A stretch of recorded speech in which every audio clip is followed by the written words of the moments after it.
Namaskar, this is RK Rao and welcome to RK Campus online platform. बच्चों आज हमारा totally ये syllabus जो है ये यूपी बोर्ड के अनुसार ही हम लोग करवा रहे हैं। आज हमारा टॉपिक है ग्रामर के पोर्शन में ही वोकैबुलरी है। बोर्ड ने मैं बता दूं आपको ये किस तरह से आपका आएगा। ग्रामर के पोर्शन में ही दो पोर्शन और दिए हैं, एक आपका वोकैबुलरी का। कौन सा है? ग्रामर में ही तीन पार्ट बना दिए इन लोगों ने। ग्रामर जो है वो आपकी यूपी बोर्ड के अंदर 10 नंबर की ग्रामर आएगी। ठीक है। वोकब जो है उसका पूरा नाम है वोकैबुलरी। वोकब मैं शॉर्ट में बोल रहा हूं, पूरा नाम है वोकैबुलरी। वोकब जो है वो आपकी 10 मार्क्स की आएगी। इसके बाद में एक 5 नंबर का आपका ट्रांसलेशन क्या आएगा? क्या आएगा? ट्रांसलेशन का आएगा 5 नंबर का। इस तरह से टोटल जो है 25 मार्क्स का आपका यूपी बोर्ड के अंदर ग्रामेटिकल पोर्शन आएगा। ग्रामेटिकल पोर्शन कितने मार्क्स का आएगा? 25 मार्क्स का आएगा। कितने नंबर का आएगा ग्रामेटिकल पोर्शन? 25 मार्क्स का आएगा। ठीक है। तो आज हम इस क्लास में करने जा रहे हैं, हमारा टॉपिक है वन वर्ड सब्स्टिट्यूशन। ये आपका 2 नंबर का आएगा बेटा, 100% आएगा आपके एग्जाम के अंदर। ठीक है। वन वर्ड सब्स्टिट्यूशन होता क्या है? What is one word substitution होता क्या है भाई? मैं सबसे पहले आपको ये बताऊंगा कि वन वर्ड सब्स्टिट्यूशन जो है वो होता क्या है। देखो, कई बार हम कहते हैं कि किसी के माँ बाप इस दुनिया में नहीं है, तो हम क्या कहते हैं कि भाई उसके माँ बाप नहीं है। ये पूरा बोलने की बजाय हम ये भी कह सकते हैं कि वो अनाथ है। एक शब्द बोल दिया, वन वर्ड, वन वर्ड एक शब्द बोल दिया, सब्स्टिट्यूट है उसका, कई शब्दों का, अनेक शब्दों का एक शब्द। इंग्लिश में कहते हैं हम लोग one who has no parents, जिसके माता पिता नहीं है वो ऑर्फन होता है। हिंदी में अनाथ होता है। यानी कि वन वर्ड एक शब्द होता है, सब्स्टिट्यूशन कई शब्दों का, अनेक शब्दों का एक शब्द। ठीक है। देखिएगा, इसका पूरे का अर्थ है one word substitution is the use of one word. एक शब्द का प्रयोग करना है हमें in place of a Verde phrase. कोई भी एक वर्डी फ्रेज होती है, एक शब्दों की एक फ्रेज होती है, वाक्यांश जो होता है। ठीक है ना।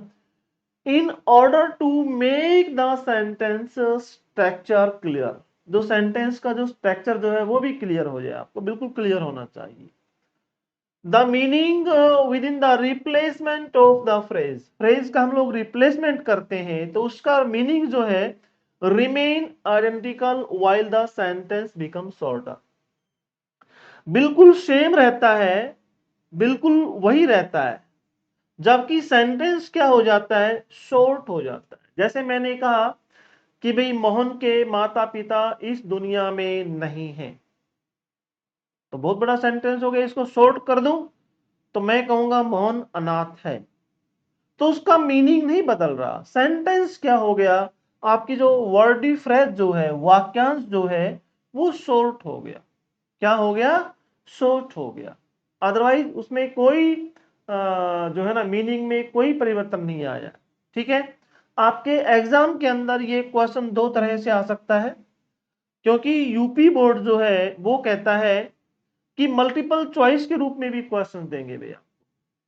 ठीक है ना। यदि मल्टीपल चॉइस में क्वेश्चन देंगे तो ये क्वेश्चन ऐसे आ सकता है, a person who does not believe in God. जो आदमी भगवान में विश्वास नहीं करता। ठीक है ना। एक तो थीस्ट होता है और एक आथिस्ट। आथिस्ट माने जो विश्वास नहीं करता वो होता है, और थीस्ट क्या होता है? जो भगवान में विश्वास करता है। ठीक है ना। अभी चार ऑप्शन जो इसमें से एक करना है, थीस्ट माने क्या होता है? जो भगवान में विश्वास करता है, जी है ना, भगवान में विश्वास करता है। आथिस्ट कौन होता है? जो भगवान में विश्वास नहीं करता। तो आपका बी आंसर जो है ये करेक्ट है।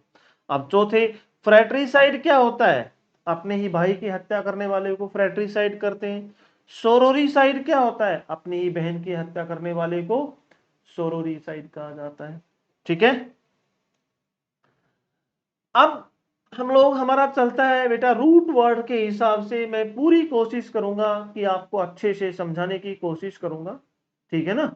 वन वर्ड सब्स्टिट्यूशन आपको रूट वर्ड से समझाने की पूरी कोशिश करूंगा। देखिए, रूट वर्ड हमारा है दी, THE, दी, ठीक है ना, THE। दी माने क्या होता है? गॉड। दी का अर्थ क्या होता है? गॉड होता है, भगवान होता है। दी का अर्थ क्या होता है? गॉड होता है, भगवान। अब हमारा फर्स्ट वर्ड है थीस्ट, इसको देखते हैं, ठीक है ना। इसके इस वर्ड के हम लोग दो पार्ट करते हैं, दी और ईस्ट। अब दी तो आपका क्या है? रूट वर्ड है, जिसका अर्थ तो आपको पता है क्या होता है? गॉड होता है। दी का अर्थ आपको पता है, दी का अर्थ तो क्या है बेटा? गॉड है। दी का अर्थ क्या है? गॉड है। और ईस्ट, ईस्ट का मतलब होता है फॉलोवर, फॉलोवर, या वन हु बिलीव्स, या फिर आप कह सकते हो वन हु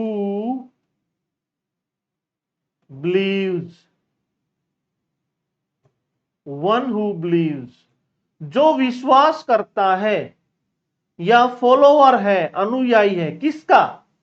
भगवान का, उसे क्या कहा जाता है? आस्तिक कहा जाता है। तो थीस्ट माने क्या होता है? आस्तिक होता है। ये आपके एग्जाम में क्वेश्चन आएगा, अ person who believes in God, जो आदमी भगवान में विश्वास करता है उसे थीस्ट कहा जाता है, आस्तिक कहा जाता है। Is that clear? Okay. Next word आता है बच्चों हमारे पास ऑथिस्ट। ऑथिस्ट, इस शब्द को भी, इस वर्ड को भी हम लोग पार्ट में डिवाइड करते हैं। इसके तीन पार्ट बनाते हैं, अ, ठीक है ना, दी और इस्ट। इसके तीन पार्ट हैं। ए का मतलब होता है नॉट, नॉट, और दी दूसरे पार्ट का मतलब होता है गॉड, और ईस्ट का मतलब होता है one who believes, one who believes या फॉलोवर, वन हु बिलीव्स, जो विश्वास करता है। गॉड में नॉट, यानी कि जो भगवान में विश्वास नहीं करता, उसे नास्तिक कहा जाता है, एथिस्ट। एथिस्ट कौन होता है? नास्तिक होता है, one who does not believe in God. A person, एक आदमी, हु डज नॉट बिलीव, जिसको विश्वास नहीं है, इन गॉड, भगवान के अंदर, उसे क्या कहा जाता है? एथिस्ट कहा जाता है। क्या कहा जाता है? एथिस्ट कहा जाता है। नेक्स्ट वर्ड आता है बच्चों हमारे पास मोनोथिस्ट, मोनोथिस्ट। अब इसमें भी हम लोग तीन रूप में इस वर्ड को डिवाइड करेंगे, मोनो, दी और ईस्ट। अब दी और ईस्ट का तो मीनिंग आपको पता है। दी का मीनिंग क्या होता है? गॉड होता है, ये तो पहले बताया मैंने। और ईस्ट का मतलब जो बिलीव करता है, और मोनो का मतलब वन, यानी कि जो एक ही भगवान में विश्वास करता है। A person who believes in one God. दी माने गॉड होता है, और बिलीव्स का अर्थ क्या होता है? ईस्ट होता है। सभी का अलग अलग आ गया। और वन मोनो होता है। One, a person who believes in one God, एक ऐसा आदमी जो केवल एक भगवान में विश्वास करता है। ये नहीं है सभी भगवानों में विश्वास करता है वो। नेक्स्ट आता है बच्चों हमारे पास पैंथिस्ट, ठीक है ना, पैंथिस्ट। इसके भी हम लोग वर्ड के 3 पार्ट करते हैं, पान, दी और ईस्ट। अब दी का मतलब तो आपको पता है क्या है, गॉड है, और ईस्ट का मतलब बिलीव्स, जो विश्वास करता है, वन हु बिलीव्स, जो विश्वास करता है या फॉलोअर है, अनुयायी है कह सकते हो। पैंट माने क्या होता है, पैंट मीन्स होता है एवरीवेयर, एवरीवेयर, एवरीवेयर। अब क्या बनेगा, अ पर्सन, एक आदमी, हु बिलीव, जिसका विश्वास है, दैट की गॉड इज एवरीवेयर, कि भगवान हर जगह है, उस आदमी को क्या कहा जाता है, पैंथिस्ट कहा जाता है। पैंथिस्ट एक ऐसा आदमी होता है जो ये विश्वास करता है कि भगवान जो है वो हर जगह है, कि भगवान जो है वो हर जगह है। उसके बाद में नेक्स्ट वर्ड आता है बच्चों हमारे पास पॉलीथिस्ट। क्या आता है, पॉलीथिस्ट। अब देखिए, पॉली का मतलब होता है, इसको भी हम 2 रूप में, 3 वर्ड्स में, 3 रूप में डिवाइड करते हैं, पॉली, दी और ईस्ट। अब दी का अर्थ आपको पता है, दी माने भगवान होता है, गॉड होता है, ईस्ट माने बिलीव्स होता है, फॉलोवर होता है, जो अनुयायी होता है, जो विश्वास करता है, और पोली का मतलब होता है more than one, more than one, एक से अधिक। यानी कि एक ऐसा आदमी जो एक से अधिक भगवान में विश्वास करता है, उसको क्या कहा जाता है, पॉलीथिस्ट कहा जाता है। आपके एग्जाम में ये ऐसा आएगा, अ person who believes in more than one God, जो एक से अधिक भगवान में विश्वास रखता है, उस आदमी को पॉलीथिस्ट कहा जाता है। क्या कहा जाता है, पॉलीथिस्ट कहा जाता है। उसके बाद में बच्चों नेक्स्ट रूट वर्ड हमारे पास आता है, वो तो हमारे पास रूट वर्ड दी था, दी का मन भगवान था। अब हमारे पास एक नया रूट वर्ड आता है, क्रेसी और क्रा। क्रेसी का मतलब होता है गवर्नमेंट, सरकार कह सकते हो, या फिर रूल कह सकते हो, यानी कि शासन भी कह सकते हो, या इसको आप पावर भी कह सकते हो, क्योंकि जो सरकार सत्ता में होती है वो पावर में होती है, ताकत होती है उसके पास, वो लोग कुछ भी कर सकते हैं। ठीक है, तो ये हमारे पास रूट वर्ड आ गया क्रेसी। क्रेसी से ही हम लोग करेंगे, क्राट का भी छोड़ो, का मतलब होता है गवर्नमेंट, रूल या फिर पावर। मतलब समझ गए, ओके। अब हमारे पास वर्ड है एरिस्टोक्रेसी, एरिस्टोक्रेसी। अब क्रेसी तो यहां पे इसके भी 2 पार्ट करते हैं, इस वर्ड के हम लोग 2 पार्ट करते हैं। क्रेसी, क्रेसी का मतलब गवर्नमेंट लगा लो जी, शासन लगा लो जी, पावर लगा लो, जो आदमी सत्ता में, एक ही बात है, तो हम लोग इसका गवर्नमेंट लेके चलते हैं, सरकार है,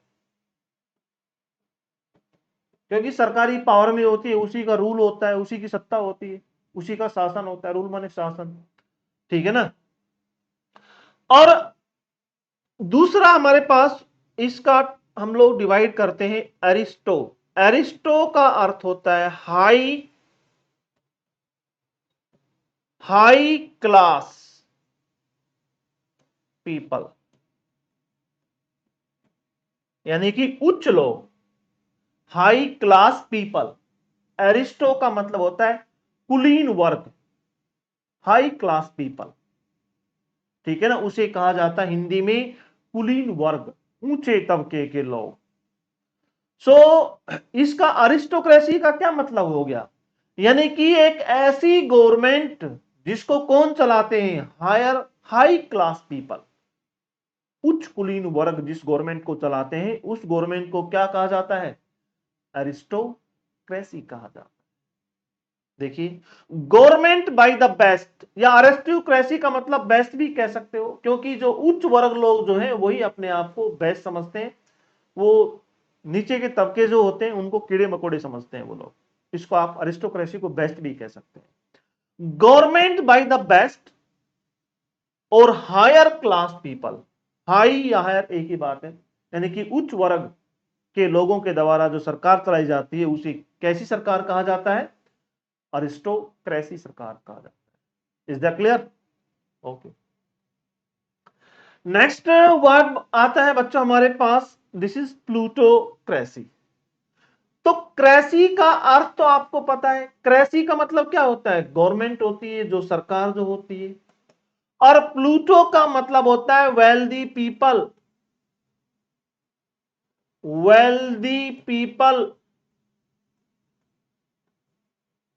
वेल्दी पीपल। वेल्दी मीन्स धनाढ्य, अमीर लोग, यानी कि एक ऐसी सरकार जो अमीर लोगों के द्वारा चलाई जाती है, अमीर लोगों की सरकार कह सकते हो आप। प्लूटोक्रेसी क्या होता है? अमीर लोगों की सरकार, यानी कि government by the wealthy people, अमीर लोगों के द्वारा सरकार, अमीर लोगों की सरकार कह सकते हो। उसे क्या कहा जाता है? प्लूटोक्रेसी कहा जाता है। क्या कहा जाता है? प्लूटोक्रेसी कहा जाता है। नेक्स्ट आता है बच्चों हमारे पास, दिस इज डेमोक्रेसी। इस वर्ड के भी हम लोग दो पार्ट करते हैं, डेमो प्लस में क्रेसी। क्रेसी का तो अर्थ आपको पता है, क्रेसी का अर्थ होता है, ये तो हमारा रूट वर्ड है, क्रेसी का अर्थ होता है गवर्नमेंट। और डेमो, डेमो का मतलब होता है पीपल, जो आजकल चल रही है लोगों की सरकार। आजकल हमारे देश में क्या है? डेमोक्रेसी। हमारे देश की का लोकतंत्र जो है वो दुनिया का सबसे बड़ा लोकतंत्र माना जाता है। आजकल हमारे देश में कौन सी सरकार चल रही है? लोगों की सरकार, लोगों के द्वारा, ठीक है, उसके डेमोक्रेसी कहा जाता है। तो लोगों की सरकार कैसे बनी? लोगों की सरकार, हम लोग वोट देते हैं और जो जीत जाता है वो सरकार बना लेता है, उसे हम डेमोक्रेसी कहा जाता है, ठीक है ना। गवर्नमेंट रन बाय पीपल, जो गवर्नमेंट लोगों के द्वारा चलाई जाती है उसे डेमोक्रेसी कहा जाता है। क्या कहा जाता है? डेमोक्रेसी कहा जाता है। नेक्स्ट आता है बच्चों ब्यूरोक्रेसी। इस वर्ड के भी हम लोग दो पार्ट करते हैं। पहला पार्ट है हमारा ब्यूरो, उसके बाद में करते हैं इसकी क्रेसी। ब्यूरो का मतलब होता है अधिकारी, official, official, O double F I C I A L, official यानी कि अधिकारी। और गवर्नमेंट ना, क्रेसी का मतलब क्या होता है? ये तो हमारा रूट वर्ड है, क्रेसी का मतलब होता है गवर्नमेंट, यानी कि जो ऑफिसर्स लोग जो हैं, बड़े बड़े ऑफिसर्स लोग जो हैं, उन्हीं की चलती है उस सरकार में।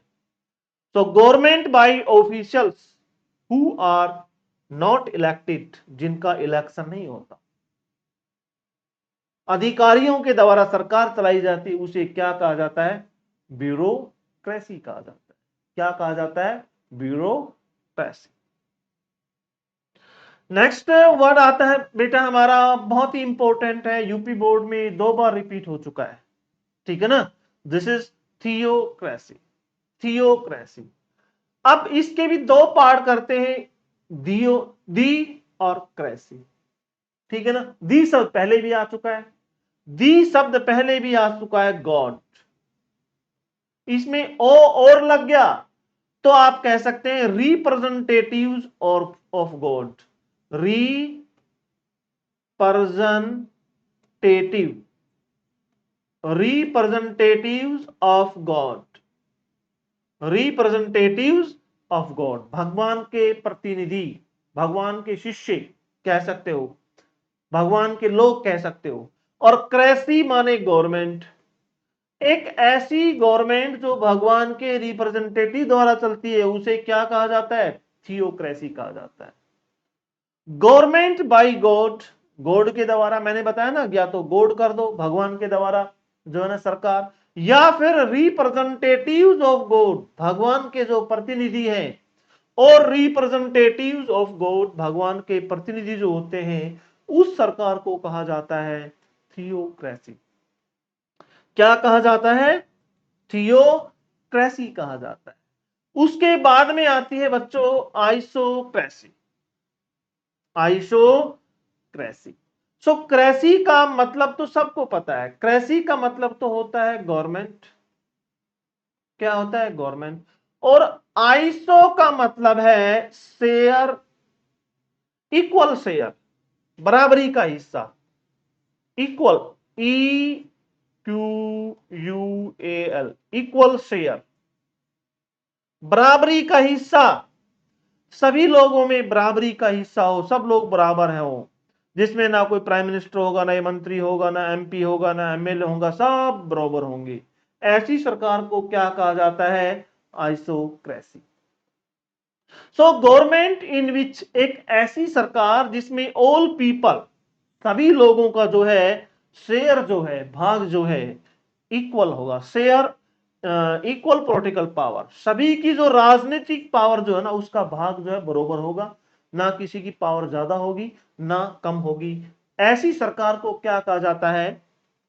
ईसोक्रेसी। उसके बाद में आती है बच्चों जिनोक्रेसी। ठीक है ना, जिनोक्रेसी। सो क्रेसी का अर्थ तो आपको पता है, क्रेसी का अर्थ तो आपको पता है। क्रेसी का अर्थ क्या होता है? गवर्नमेंट होता है। क्या होता है? गवर्नमेंट होता है। और जी वाई एन ई, जी वाई एन ई, जिन का मतलब होता है वुमेन। वुमेन यानी कि औरतों के द्वारा सरकार। जिस सरकार में कोई आदमी नहीं हो, उस सरकार को क्या कहा जाता है? जिनोक्रेसी, यानी कि गवर्नमेंट बाय वीमन, औरतों के द्वारा सरकार। गवर्नमेंट बाय वीमन, औरतों के द्वारा सरकार जो होती है। देखो भाई, उसके बाद में आता है बच्चों ऑटोक्रेसी। ऑटो क्रेसी का मतलब तो आप सबको पता है, ये हमारा रूट वर्ड है जिसका अर्थ होता है गवर्नमेंट। और ऑटो का मतलब होता है इंडिविजुअल, DIVIDUAL। इंडिविजुअल का मतलब होता है व्यक्तिगत। इंडिविजुअल का मतलब होता है व्यक्तिगत, यानी कि जिस आदमी की अपनी सरकार हो, एक ही आदमी हो जिसमें, बस गवर्नमेंट बाय एन इंडिविजुअल, किसी एक व्यक्ति के द्वारा शासन, किसी एक व्यक्ति के द्वारा शासन, और वो किसी की नहीं सुनता हो, उसे क्या कहा जाता है? ऑटोक्रेसी कहा जाता है। उसके बाद में आती है मोनोक्रेसी। इस वर्ड के भी हम लोग दो पार्ट करते हैं बच्चों, मोनो प्लस में क्रेसी। क्रेसी का मतलब होता है गवर्नमेंट, और मोनो का मतलब होता है वन पीपल या वन पर्सन। वन पर्सन, किसी एक आदमी के द्वारा सरकार चलाई जाती है, this is monocracy. Government by one person, government that is run by one person, केवल एक आदमी जो गवर्नमेंट चलाता है, उस गवर्नमेंट को क्या कहा जाता है? मोनोक्रेसी। क्या कहा जाता है? मोनोक्रेसी। उसके बाद में आता है हैजियोक्रेसी। इस वर्ड के भी दो पार्ट करते हैं, हैजी प्लस में क्रेसी। क्रेसी का मतलब तो पता है आपको, क्रेसी का मतलब होता है गवर्नमेंट, और हैजी का मतलब होता है होली, यानी कि पवित्र लोगों के द्वारा सरकार। होली माने, हैजी माने क्या होता है? पवित्र। पवित्र लोगों के द्वारा जो सरकार चलाई जाती है उसको क्या कहा जाता है? हैजियोक्रेसी। यानी कि government run by Holi persons, पवित्र लोगों के द्वारा जो सरकार चलाई जाती है उसे क्या कहा जाता है? हैजियोक्रेसी। क्या कहा जाता है? हैजियोक्रेसी। उसके बाद में आता है हमारे पास जेरोंटोक्रेसी। क्या होता है? जेरोंटोक्रेसी। सो क्रेसी का अर्थ तो आपको पता है, क्रेसी का अर्थ होता है बच्चों गवर्नमेंट, मैं बार बार कह रहा हूं। और जी, जी रेंटो, जी रेंटो, इसके दो पार्ट कर दें, जी रेंटो, जिरंटो। जिरंटो का मतलब होता है old age people, old age people, बूढ़े लोगों के द्वारा जो सरकार चलाई जाती है उस सरकार को क्या कहा जाता है? जेरोंटोक्रेसी, यानी कि government run by old age people, बड़ी उम्र के लोगों के द्वारा, बूढ़े लोगों के द्वारा जो सरकार चलाई जाती है उसे जेरोंटोक्रेसी कहा जाता है। उसके बाद कहा जाता है मेरिटोक्रेसी। इसके भी दो पार्ट करते हैं, मेरिट और क्रेसी। सो क्रेसी का मतलब तो बच्चों आपको पता है क्या होता है? गवर्नमेंट होता है, ठीक है ना। और मेरिट माने क्या होता है? एबिलिटी, एबिलिटी, एबिलिटी, योग्यता के आधार पर, यानी कि अपनी अपनी योग्यता के आधार पर जो सरकार चलाई जाती है उसे क्या कहा जाता है? मेरिटोक्रेसी। देखिएगा, गवर्नमेंट बाय द पीपल, एक ऐसे लोगों के द्वारा सरकार हु हैव पावर, जिनके अंदर ताकत है, और मनी, या जिनके पास पैसा है। मेरिट है, कोई भी योग्यता हो सकती है, पावर की योग्यता भी हो सकती है, मनी की योग्यता भी हो सकती है, on the basis of their ability, उनकी योग्यता के आधार पर जो होती है उस सरकार को क्या कहा जाता है? मेरिटोक्रेसी कहा जाता है। क्या कहा जाता है? मेरिटोक्रेसी कहा जाता है। ओके बच्चों, आप डोंट वरी, आपको कोई चिंता की आवश्यकता नहीं है। मेरी गारंटी है कि आपका यूपी बोर्ड के अंदर इसी तरह ट्रिकी मेथड से, बहुत ट्रिक का मेथड यूज करूंगा, कंप्लीट कंप्लीट आपकी जो है 25 नंबर की ग्रामर कराऊंगा, और 25 में से आपके 25 नंबर ही आएंगे, ये मेरी गारंटी है आपको। वोकैबुलरी प्लस में ग्रामर बिल्कुल जो रटा दूंगा आपको, don't worry. Okay, so okay, we are finished for today and I will see in the next video. जय हिंद, जय भारत, वंदे मातरम।